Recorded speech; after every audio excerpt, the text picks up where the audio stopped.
Waktu senja akan tiba, buka batin dan mata untuk melihatnya.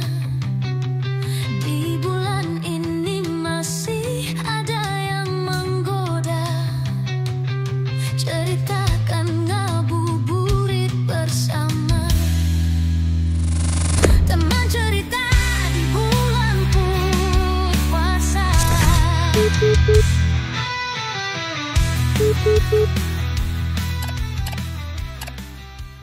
Halo majikan. Nah, pas banget tuh. Dari tadi kita emang nunggu beduk buka puasa. Kita batalin dulu ya.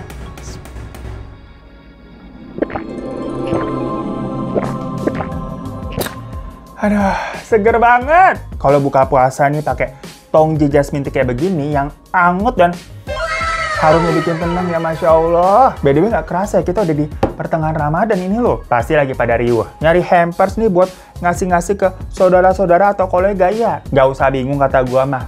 Karena Tongji ngeluarin nih jasmine tea kemasan lebaran seperti ini. Kalau teh dari Tongji mah gak usah didebat ya. Siapa sih yang kagak suka ngeteh, apalagi dari Tongji yang merupakan OG di dunia pertehan. Udah sering trending ini di berbagai e-commerce saking lakunya. Ya habis kalau kita nyari teh pasti ingetnya langsung ke Tongji. Kalau nggak percaya kalian lihat aja review-review orang gitu. Pada bilangnya ini rasanya mantep, wanginya pol. Ya emang iya habisnya. Jadi ini cocok banget buat dikasih misalkan kalian mau ngasih hampers gitu kan. Karena udah ada tulisannya tuh. Selamat Hari Raya Idul Fitri. Jadi kagak usah capek-capek nulis lagi. Pokoknya kemasan spesial Ramadan ini udah bisa kalian beli di supermarket terdekat atau pasar-pasar di sekitar rumah kalian ya. Cuma kalau kalian mageran gitu kan alasannya lemes lagi puasa gitu pergi-pergi, ya udah order aja di official store Tongji di marketplace kayak ada di Shopee, TikTok Shop ataupun Tokopedia. Dan buat kalian yang misalkan mau beli dalam jumlah yang banyak nih, misalkan mau bikin parcel gitu kan, masukin nih produk-produk Tongji gitu kan dalam parcelnya buat acara kantor atau bagi-bagi sembako kayak kita udah beli banyak juga nih. Kalian bisa langsung aja hubungi Instagram Tongji yang ini ya. Nanti dikasih harga spesial dan stoknya bisa banyak lah pokoknya. Nah, udah buka puasa, kita udah minum Tongji, sekarang kita bisa job-job lagi.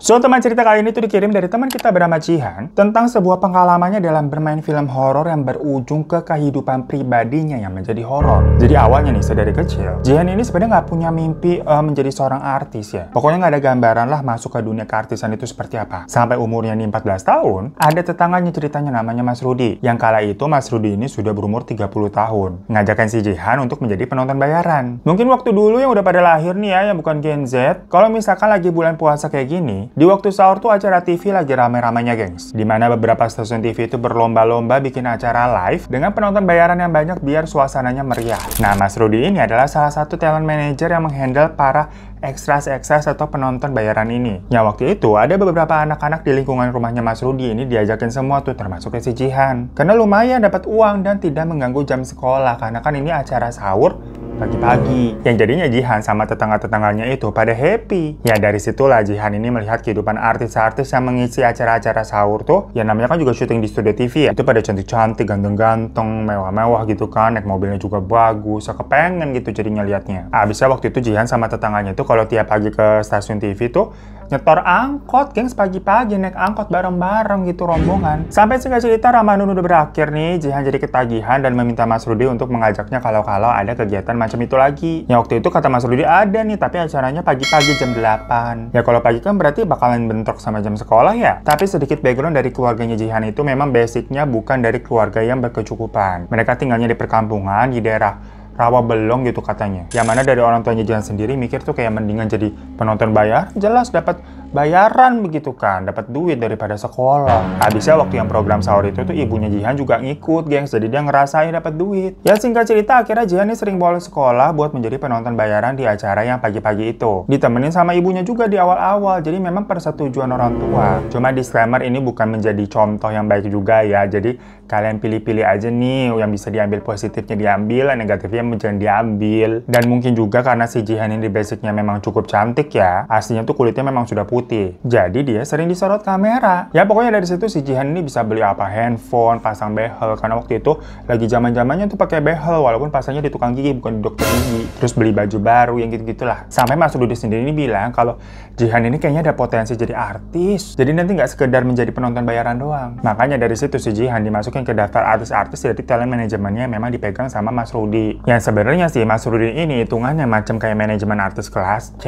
Jadi artis yang di bawah naungan dia tuh ya sekuter alias artis-artis kurang terkenal. Kalau main sinetron atau film pun paling jadi pendukung aja gitu kan, nggak ada yang sampai jadi pemeran utama juga. Yang paling gedenya pokoknya paling di iklan. Karena kalau bayaran buat iklan di TV itu katanya besar. Cuma Jihan juga nggak bilang sih gedenya nih seberapa besar, kita kurang paham. Anyway, semenjak itu mimpi Jihan menjadi seorang artis nih semakin menjadi-jadi. Cuma cita-cita dia sendiri sih nggak muluk-muluk ya, nggak pengen jadi pemeran utama gitu, enggak. Minimal jadi temennya si pemeran utama aja udah seneng gitu kan, kesorot kamera, ada dialognya juga, atau tadi tuh main iklan yang memang bayarannya besar. Dan semenjak itu si Jihan ini juga jadi deket sama Mas Rudy, karena kan kalau lagi casting-casting segala macam yang nganter ini Mas Rudy. Dan kalau lolos juga Mas Rudy kan ngambil berapa persen dari fee-nya Jihan. Pokoknya Mas Rudy yang handle, yang namanya manajer artis. Ya makin lama Jihan sendiri ini merasa kok perlakuannya Mas Rudy ke dia itu berbeda dengan perlakuannya ke talent-talent artis lain. Jadi kalau casting itu kan nggak cuma Jihan yang dibawa, ya ada beberapa orang juga yang memang dibawa talent manajemennya si Mas Rudy, yang usianya tuh masih muda-muda semua, antara 14 sampai 18 tahun. Soalnya memang biasanya dicari tuh kan yang fresh, muka-muka baru. Ya kayak lulu semua nih pada bangkotan.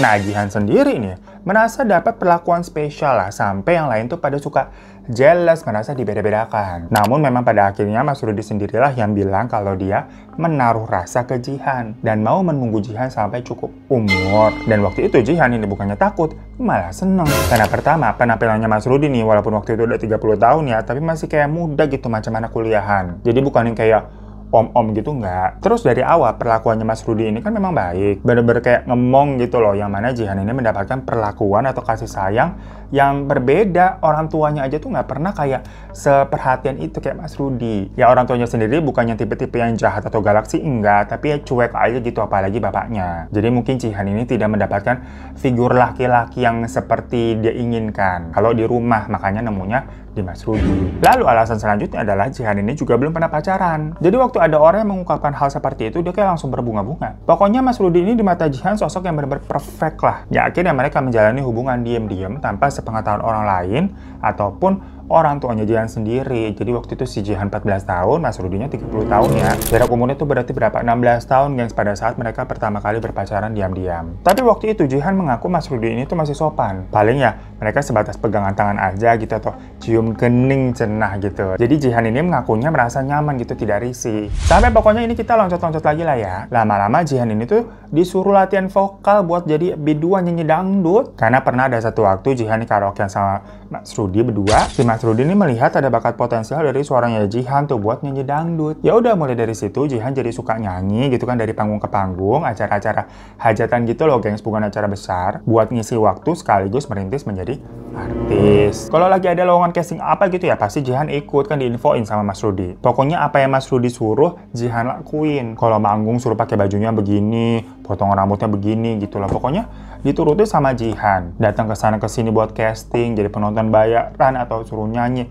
Ya udah ayo aja gitu loh. Waktu pun berjalan, yang mana Jihan ini memang jadinya beneran tidak sekolah gengs. Jadi dia tuh gak lulus SMP. Dia fokus nyari uang aja karena istilahnya udah keasikan kerja dapat uang sendiri. Apalagi Jihan ini kan anak paling tua. Dia punya 3 adik yang jadinya hal itu tuh bisa meringankan beban orang tuanya. Karena kan tadi kita udah bilang ya orang tuanya sendiri tuh gak pernah nasehatin atau nyuruh si Jihan ini fokus untuk belajar. Tapi lebih ke setuju-setuju aja karena Jihan ini berpenghasilan. Dan lama-lama orang tuanya Jihan ini juga udah mulai tahu kalau ternyata Jihan berpacaran atau berhubungan dengan Mas Rudy.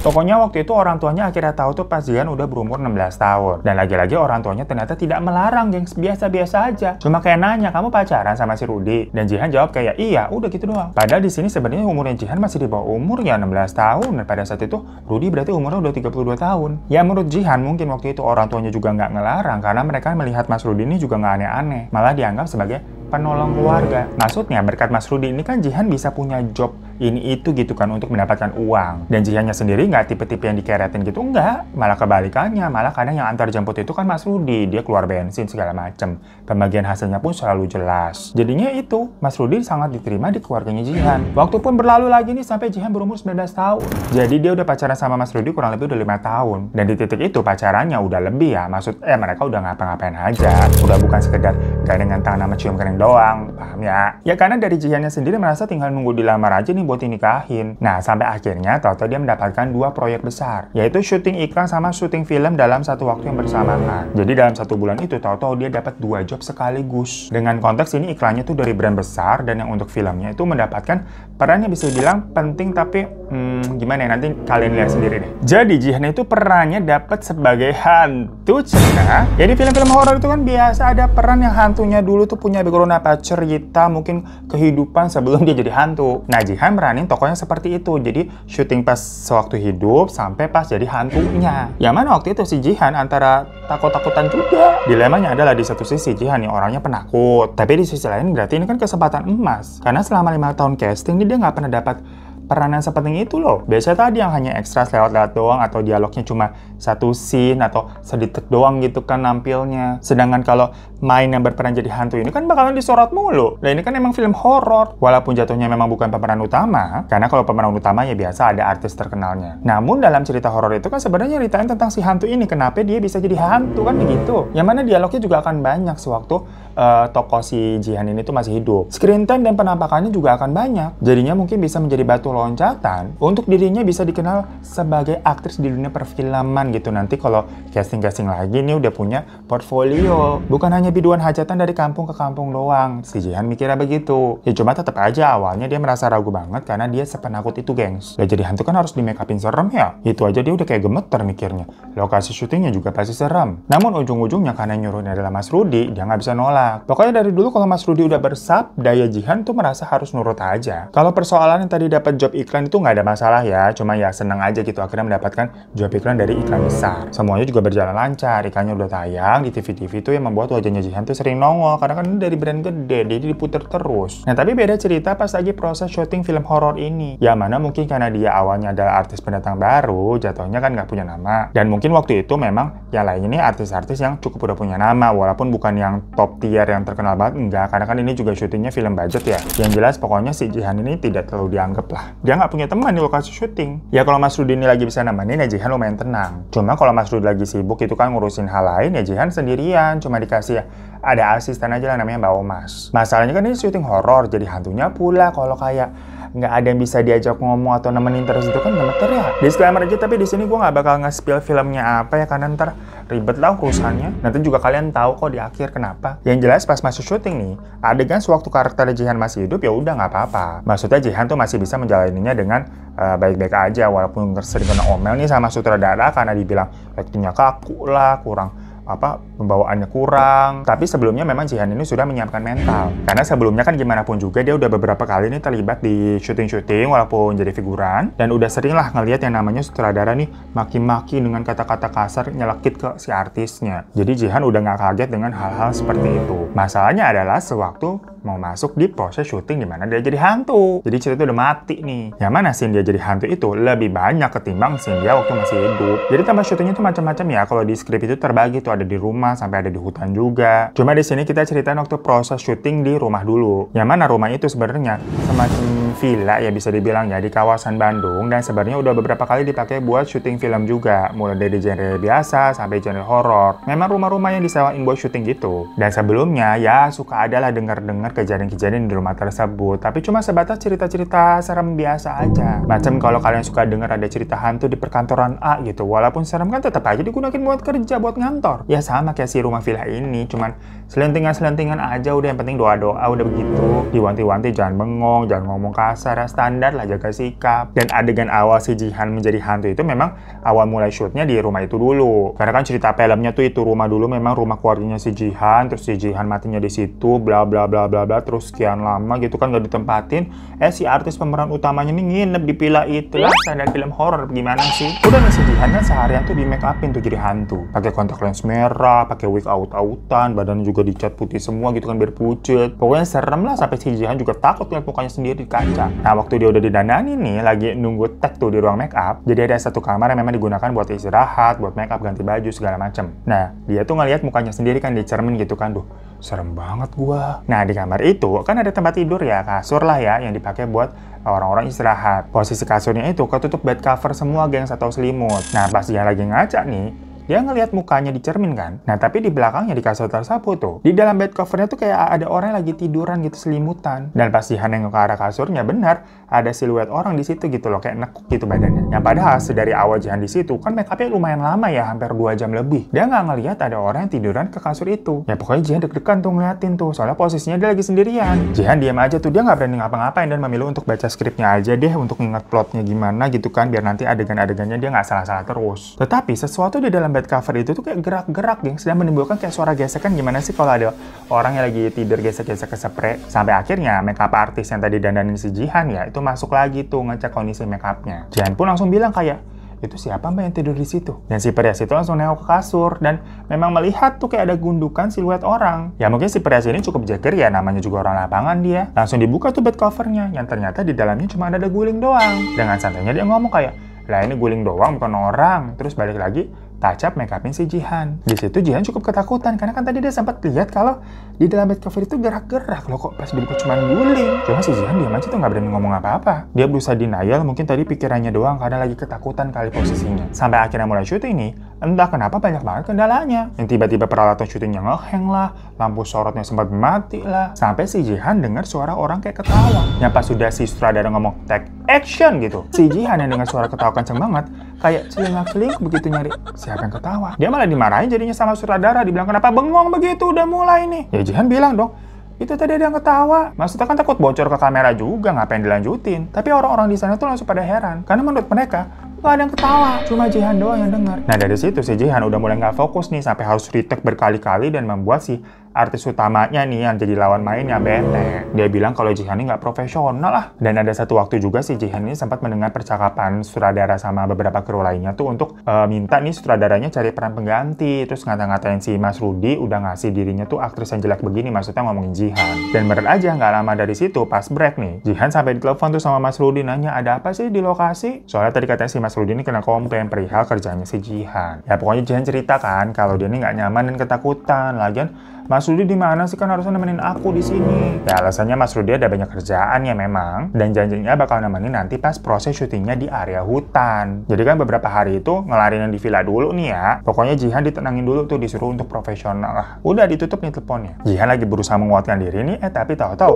handphonenya bunyi lagi. Pas dilihat nomornya lah si Mas Rudi telepon lagi, kenapa? Ya diangkat lah sama si Jihan. Tapi pas diangkat tuh si Jihan dengar ada suara orang ketawa yang persis banget suaranya kayak yang tadi dia dengar. Ya langsung ditutup tuh sama si Jihan, dia deg-degan tuh ketakutan dengar suara itu. Langsung dia SMS tuh Mas Rudi kayak, siapa tadi yang ketawa? Tapi Mas Rudi itu tuh baru balas kayak 3 jam kemudian yang bilang kalau katanya dia baru baca SMS dan nggak ngerti maksudnya Jihan siapa yang ketawa, nggak ada siapa-siapa, orang tadi aku juga nggak nelfon kamu, cuman kepencet. Ya udah pokoknya syuting ini terus berlanjut ya sampai dilakukan malam-malam tuh, karena kan memang ini film horor jadi butuh langit pas gelap. Waktu lagi teks segala macam, Jihan ini ngeliat ada sosok yang sama persis kayak dirinya tuh berdiri di antara para kru.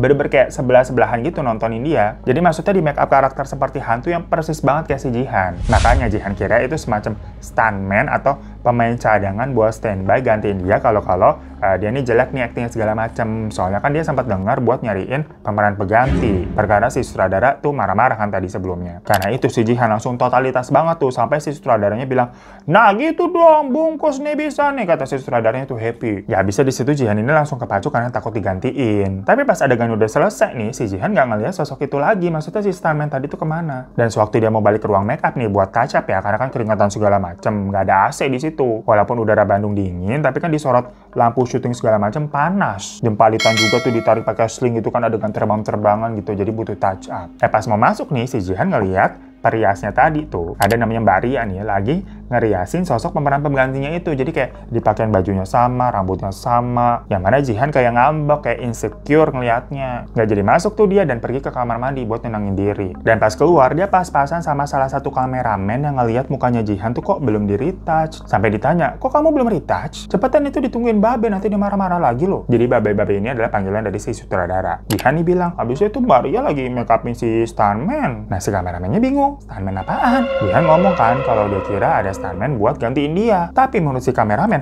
nggak ada si stuntman, orang ini baru hari pertama lu jadi hantu gitu kan, walaupun minta diganti ya perlu waktu buat gantiin, mungkin besok stuntman-nya baru datang. Kenapa tahu udah hari ini ada stuntman? Sampai si kameramen ini nganterin si Jihan ke ruang make up. Dan terlihat di situ si Maria lagi beres-beres. Maria, ini tolong dong Jihan cepet-cepet tuh di touch up lagi buat scene selanjutnya, udah ditungguin sama Babe. Si Maria nih malah ngomong, lah barusan kan udah gue kerjain, emang kurang apaan? Ya Jihan bingung kan, ternyata tadi ini menurut si Maria, dia abis ngerjain makeupnya si Jihan. Ya padahal si Jihan ngeliatnya si Maria lagi benerin makeup orang yang mirip dia, tapi nggak tahu itu siapa karena Jihan kan ngeliatnya dari belakang ya pas mau masuk ke kamar rias tadi tuh. Di situ baru geger lah bertiga antara si Jihan, Maria sama si kameramen.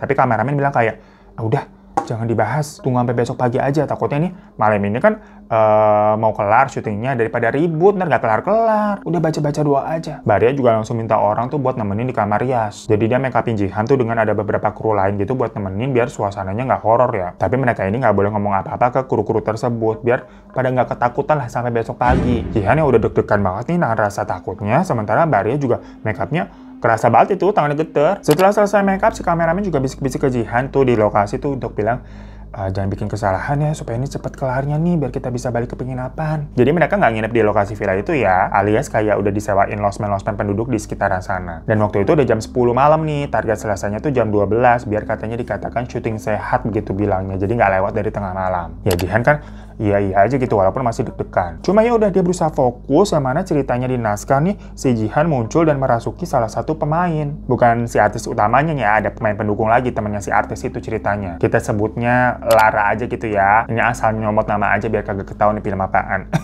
Nah setelah itu adegannya berarti kan ini si Lara bakal kesurupan tuh ceritanya ya. Udah nih lanjut bagus gitu kan, sampai akhirnya sutradaranya bilang cut. Tapi kok si Lara ini masih ketawa-ketawa sampai nyakar-nyakarin lantai gengs. Jihan sama orang-orang yang di sana tuh pada ngilu gitu denger suara kukunya Lara yang gorek-gorekin lantai gitu sampai tiba-tiba berdarah. Jadi punya patah gitu gara-gara nyakar-nyakarin lantai gitu sampai ketawa-ketawa. Dan ternyata si Lara kesurupannya keterusan jadi beneran. Wah heboh udah di situ. Masalahnya sebelumnya karena di sini Lara memang dibuat seperti orang kesurupan, dia memang sudah di-set tuh pakai kontak lens merah, gigi palsu yang kayak runcing-runcing gitu. Pokoknya memang dibuat seolah-olah dia seperti orang kesurupan lah. Nah tapi ini jadi kesurupan beneran gitu kan, dilihatnya makin serem. Sementara hari itu di lokasi nggak ada kuncan atau orang yang biasa nungguin buat kalau terjadi hal-hal macam seperti ini. Karena dikira kru filmnya, semuanya bakal aman-aman aja. Ya kalau boleh ditarik mundur ke belakang, pertama villa itu katanya memang sudah langganan kan tadi buat syuting. Dan walaupun udah ada cerita-cerita horor di tempat tersebut, namun sebelumnya juga udah pernah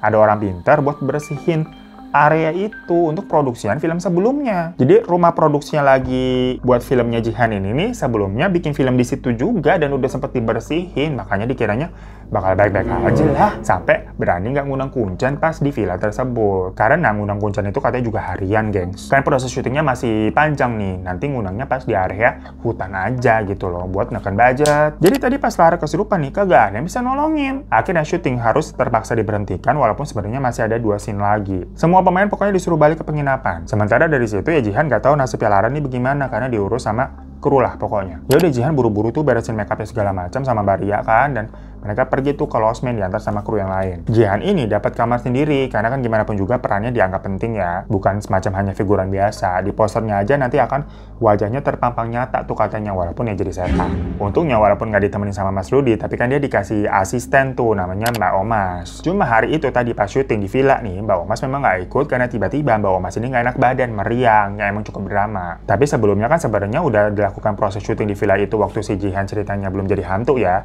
Nah itu Mbak Omas selalu ngikutin tuh, oke-oke aja. Memang pas hari itu si Mbak Omas meriang nggak ikut. Jadi sedari tadi dia seharian di kamar doang. Dan katanya sih udah lebih enak kan badannya. Makanya si Jihan minta dipijetin sama si Mbak Omas ini karena badannya dia sendiri tuh capek. Mbak Omas katanya pinter mijit soalnya. Jihan tengkurap kan tuh di kasur tuh, dan Mbak Omas mulai mijitin sambil cerita tuh tentang kejadian hari itu di lokasi syuting. Si Lara bilang kesurupan tadi tuh dia segala macam tuh serem. Cuma kok tumben-tumbennya si Mbak Omas ini tuh nggak nanggepin ceritanya si Jihan. Biasanya tuh dia cerewet banget, suaranya kayak rame gitu loh. Ini diem aja sambil terus mijitin. Nah si Jihan mikir mungkin si Mbak Omas ini masih sakit kali ya, masih nggak enak badan gitu, jadinya diem doang. Alhasil Jihan jadi nggak enak hati nyuruh si Mbak Omas mijitin kan. Makanya si Jihan bilang kayak, yaudah Mbak udah cukup. Tapi si Mbak Omas ini tetep aja mijitin. Mbak udah cukup Mbak pijitannya, kata si Jihan lagi. Tetep aja dipijitin. Sampai si Jihan nengok gitu kan. Dan terlihat ada sosok hantu yang dia perankan tadi lagi mijitin. Jadi karakternya Jihan jadi setan tadi tuh yang mijitin dia. Ya Jihan langsung teriak kan. Tapi dia nggak bisa bangun karena kayak lagi ditekan gitu, didudukin tuh punggungnya. Jihan teriak-teriak tuh minta tolong. Dan gak lama Mbak Omas yang asli buka pintu kamar dengan panik gitu kan. Seketika itu juga Jihan merasa punggungnya udah kembali enteng, gak ada yang dudukin dia.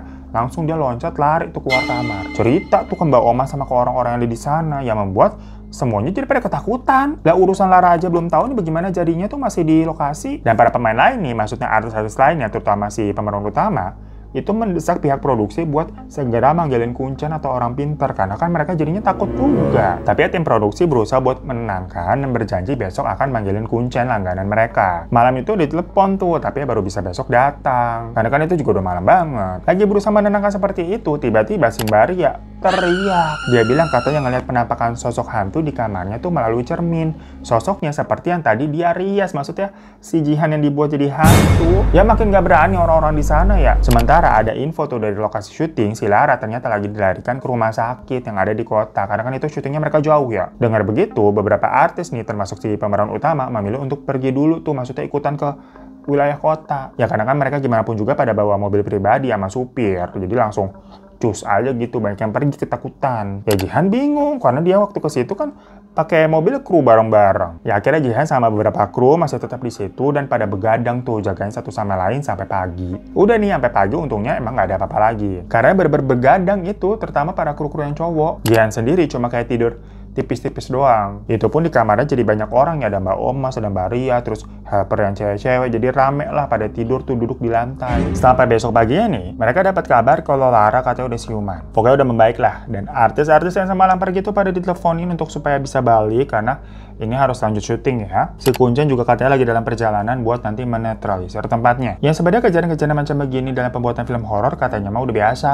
Selama bukan yang nyelakain gimana-gimana gitu kan, ya syuting harus tetap lanjut, karena kalau molor nih, budget bisa bengkak. Cuma hari itu si Babe nih, si sutradara nih, ternyata tambah uring-uring yang sampai ngamuk-ngamuk. Jihan aja takut banget tuh ngeliatnya, lebih takut ngeliat si Babe ngamuk daripada ngeliat kemarin si Lara kesurupan. Karena ternyata hasil rekaman syuting di hari kemarin itu tuh, yang ada adegan Jihannya itu rusak semua gengs file.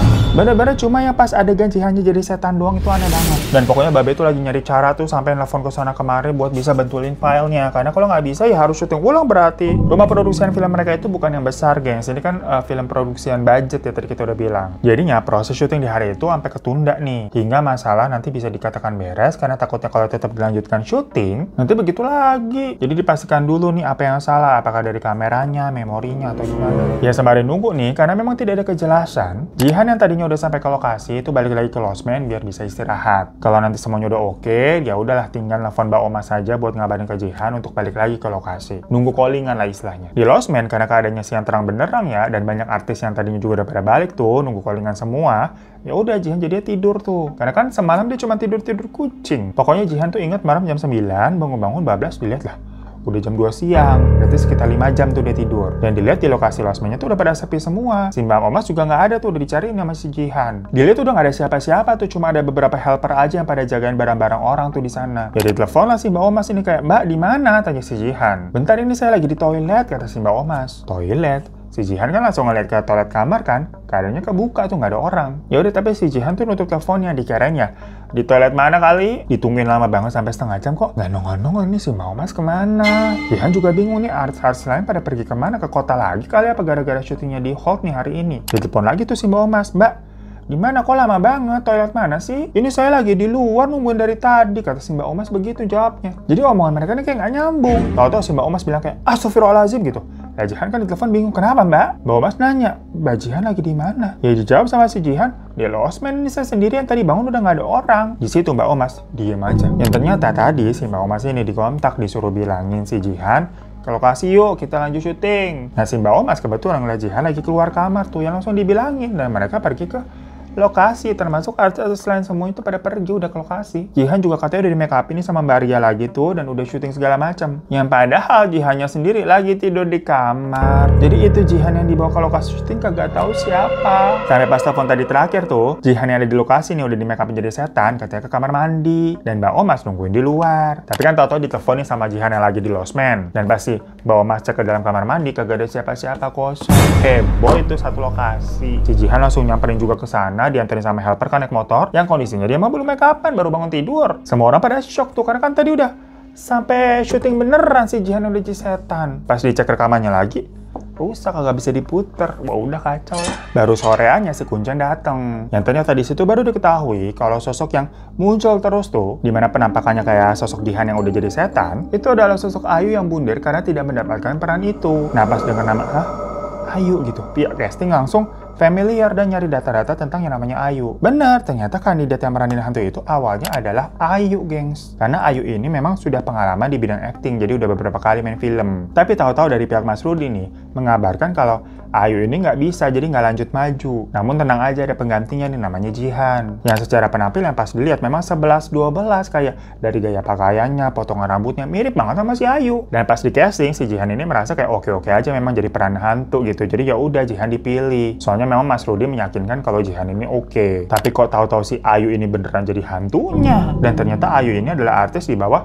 naungan si Mas Rudi juga. Ada apa ini? Akhirnya sosok Ayu ini diajak komunikasi nih sama si Kuncen. Dibilang kalau dia bundar karena ternyata dia mengetahui Mas Rudi ini selingkuh. Bahkan nggak cuma satu selingkuhannya, tapi banyak. Jadi dari umur 13 tahun, Ayu ini tuh udah berpacaran sama Mas Rudi yang waktu itu Mas Rudi umurnya 27 tahun. Jadi memang di sini konteksnya sebelum si Mas Rudi ketemu Jihan ya. Ketemu Jihan kan Mas Rudi udah 30 tahun. Yang mana jarak umurnya Mas Rudi sama Ayu berarti 14 tahun tuh. Yang mana seperti Jihan, Ayu ini juga segala macamnya diurusin untuk karirnya. Jadi segala macam berpakaiannya, tata rambutnya, pokoknya dijanjikan untuk menjadi artis. Sampai akhirnya nih, Ayu yang seharusnya memerankan jadi hantu itu mengetahui kalau banyak orang-orang seperti dia tuh dipacara dari kecil, diatur segala macam dan diiming-imingin jadi artis oleh si Mas Rudi. Yang mana maksudnya di sini nggak cuma Jihan doang, gengs. Ada anak-anak lainnya, istilahnya itu di grooming sama si Mas Rudi. Jadi benar-benar dideketin tuh dari kecil, dibuat nyaman, bahkan deket juga Mas Rudi sama pihak keluarga si wanita sampai dewasa. Segala sesuatunya juga diatur, gengs, kayak pemilihan baju,